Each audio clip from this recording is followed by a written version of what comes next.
morning, Riverside. Good morning, Riverside.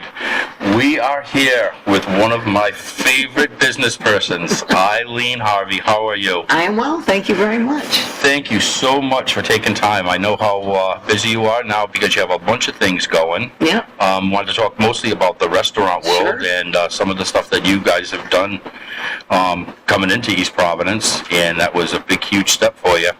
So, first of all, what brought you into the restaurant world? I told you he was going to ask you. Yeah, that's a good question. My daughter, Shannon, was working for Steve and Diane, who owned Stevie D's. Yeah. They owned Stevie D's in Cumberland. So she was working in both locations, and she called my husband and I one day on a Sunday. She was working in Cumberland and said, why don't you come take a look at the place that you're going to buy? Because they had just bought Riverside. It's an awful lot. I mean, it was big and, all-consuming. So we went up there and we fell in love with it. So we bought the business, and it was a leased building. So we leased it off of the people up the street that owned Poppy's Restaurant. And we were there for, 6 years. Yeah. Yeah. So, and 2018, we bought Lou's Cafe in Manville. Which is a bigger huge. bar. Totally different. Kitchen and everything. Yeah, we're like, pub people, nice little comfortable pub, and people bring their kids in and everything, and Lou's was just like something entirely different. Rock and roll, Thursday through Sunday, different crowd. It was fun though. It was a lot of fun. Yeah, I got to play there a couple times. So I actually played at the other bar too. One time we did an acoustic set. That's right, you did, Kick and Roll Unplugged. Yep. Yeah, that was fun. I saw pictures of that.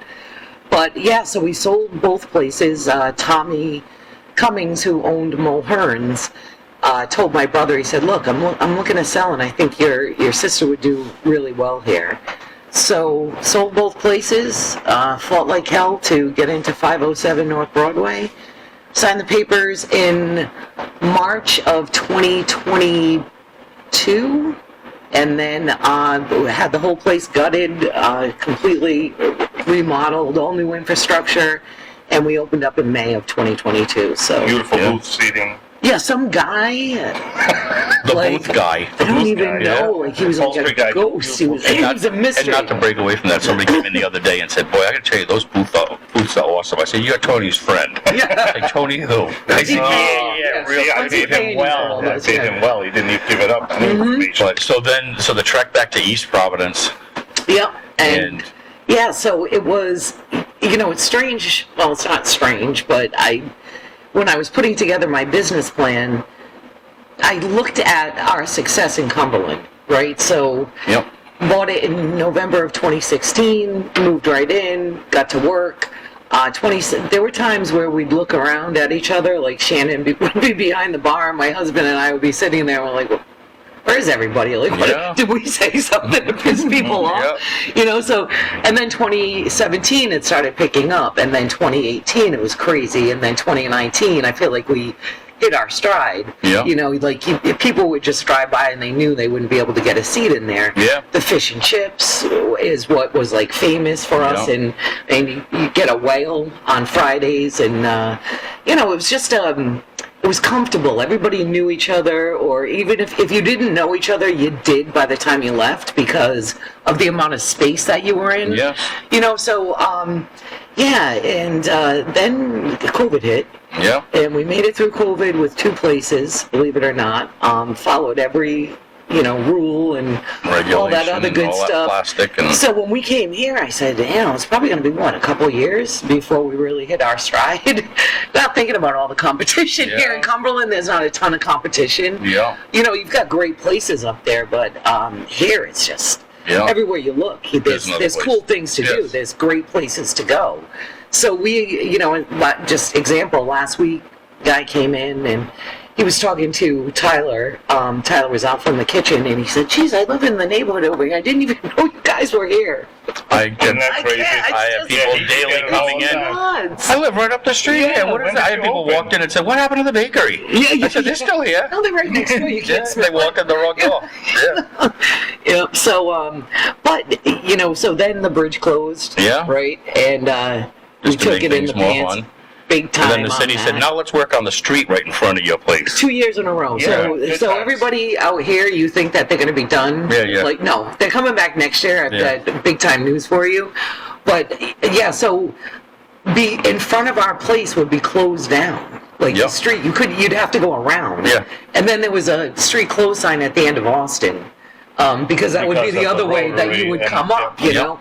So in any event, we made it through that. So we're hoping that this year, you know, like it's usually dead in the summer, but we're hoping that we beat last year's numbers, and that beats the year before's numbers. So that means that we're doing all the right things. We're going in the right direction. You know, there are things you can't control.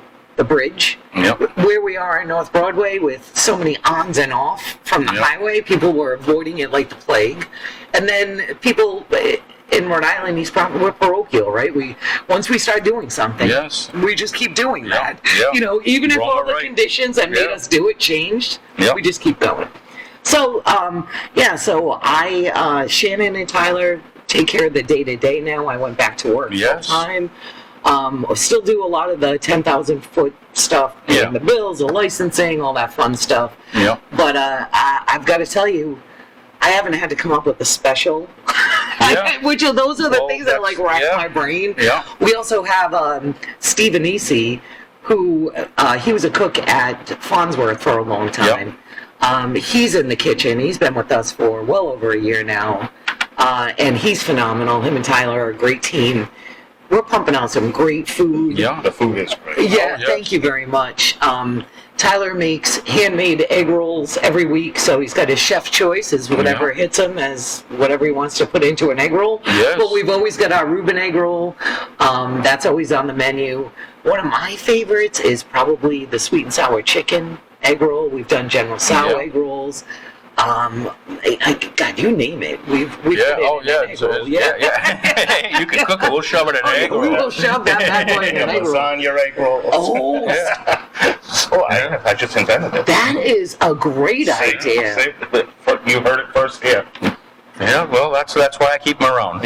And now there's your idea, Tony. We're probably done now with Tony. I was always a little confused, so we but can now move I on. get it. Yes, I know. Most people are good. It's also because I look better next to him, so it works out in the pictures too. Yeah, that's always good too. But so now you moved back into the full workforce. So now your daughter's pretty much she's handling that whole thing, and I see her all the time. She's cooking bottle washing. Yeah, that is something. Right. She's the kid is a force of nature. And the thing is that she's got into that while she was young, where you had your whole business career of in sales and everything, and then said, "Oh, let's try food," kind of like I did. And I said, "It's food." I still worked when we bought Skeff's. That's I remember. I still worked. A little 50-seater, and it wasn't.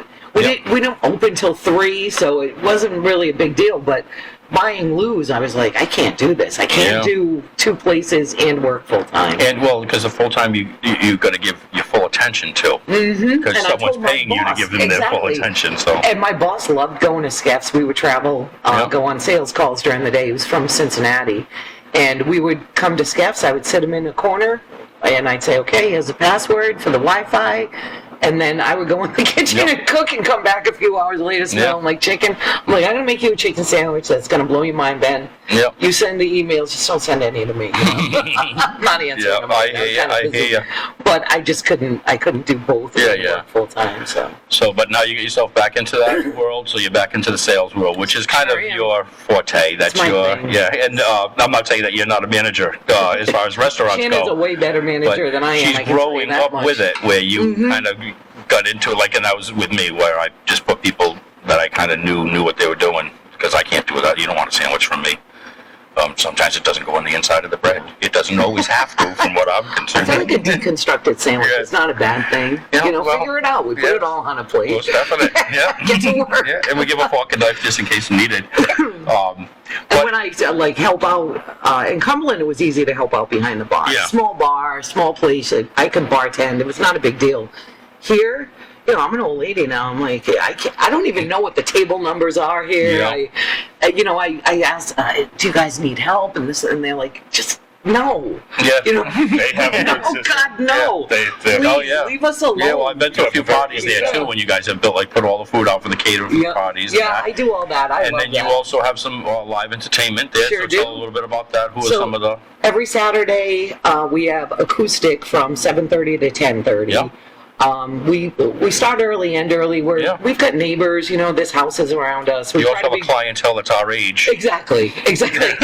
For me, like if I want to go see Pat Lowell, Yeah. going from 7:30 to 10:30, and I It's can go home and go to bed. It works out perfectly Yeah, for because me. Pat's one of those kids that'll play till 1 in the morning, and I'm like, and I don't see so that anymore. I've been there with Pat after he's done it. Skeff's at 10:30, and then it's like 1. So Yeah. him and my husband are Yep. sitting there, and he's playing all Allman Brothers and Dead for Yeah, me. Oh, yeah. did you hear this one? Did you hear this one? Yeah. So yeah, we have some really wonderful acoustic people.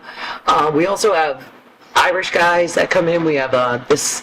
Hope my sister's not listening, so we're having kind of a surprise Oh, I'm thing sure your sister's on going to be listening. Saturday for her Saturday night, and I have this guy that she loves, Tony Gahan. He's from Tipperary. Okay. So we're just having some family get together. So I said, you know what, she loves Tony. Let's get Tony in there.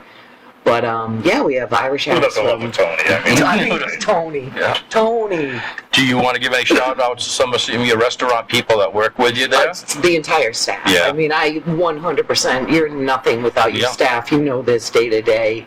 Shannon, Tyler, Steve, Patrick Hamilton is Patrick's just great. Pat He's is great. the man.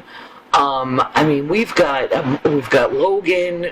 I don't know. Oh, Logan, yeah, she's been here. She did the charcuterie board stuff. Yeah, the charcuterie baby. Now she's gonna have a little baby. Oh, So goodness. yeah, she's gonna be a busy little lady. Yes. But yeah, I mean, my entire staff here, and my entire staff since November of 2016, I'd like to thank. Yeah. To be honest with you, Yeah. and some of them we've still got. So. And then one last thing, I know that when you went through a lot of the stuff, because you did, you worked with, what is it for financing? Oh, talked about yep. SBA and stuff. Pat from Navigant. So that you actually started helping people, or you were talking about you want to be that person that can walk. Because I remember looking some that's I didn't actually go It's through hard, them. isn't it? Not that I didn't go through them. I didn't go through anyone. Went through Dad. Thank you, Dad. But I can remember and I can remember talking with you about it and all the different things you needed to have in line. And you were saying how that's something that you'd want to get into at some point to be able to help people. I say kids, help people get through that financing thing and understand. Okay, not only here's how you get through it, here's what you're getting into, because that's another thing people don't really understand. To like, hey, And what you need. yeah, I mean, and people. what to expect. And hey, if you're dealing with the rates going up and down, you gotta expect that to happen. So there's a lot in that world, and someone like you that could mentor somebody through that. That's a huge step, and it was I've had for lots me. of conversations with people, and just We say, had "Hey, look," conversations just before I did any of this, because I was like, I have no idea the direction I'm going in with some of Always this stuff. start with the But, business yeah. plan, set your Yeah. goals, and then just Yeah. keep going after them. Well, that's our little alert saying, hey, get her out of here. Hey, you But know listen. what? People have asked me, does your mouth ever stop? And now I think we know That's the why answer. that's why we knew we could get you on here. Tony said we need to have someone that can just keep this going, And I said, Eileen, can't shut her up. Eileen, true. thank you All right, thank so you, my brother. much. Yep. Thank you. Thank and, you. and good morning, Riverside. Good morning, Riverside.